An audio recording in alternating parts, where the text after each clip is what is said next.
කොළඹ දෙසට තනි සිග්නල් කනුව අසල. ඔව් මම ඉන්නෙත් අන්න ඒ කොළඹ දෙසට තනි සිග්නල් කනුව සමීපෙහි. ඔබ මේ වචන ටික කියූ සැනින් ඇස්වූ සැනින් ඔබ දන්නව ඇති මේ කොහෙද කියලා. ඒ තමයි තබුත්තේකම දුම්රිය නවාතැන්පල. හිතුණා මොහොතකට ගොඩ වැතිලා යන්න ඕනි කියලා. ඉතින් වෙනදා ආවගේ රජරට රැචින යාල්දේවිය අද තපුත්තේගෙමින් අපිට දකින්න ලැබෙන්නේ නැහැ.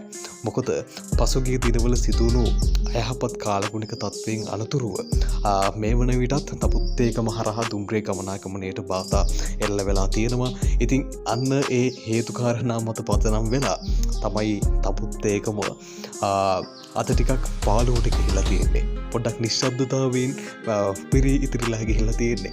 ඉතින් අපි බලාපොරොත්තු වෙනවා වෙනදා ආවගේ රජරට රචන යාල්දේවිය ඉදිරියේදී නුදුරේදීම අපිට දකින්න ලැබෙවි කියලා.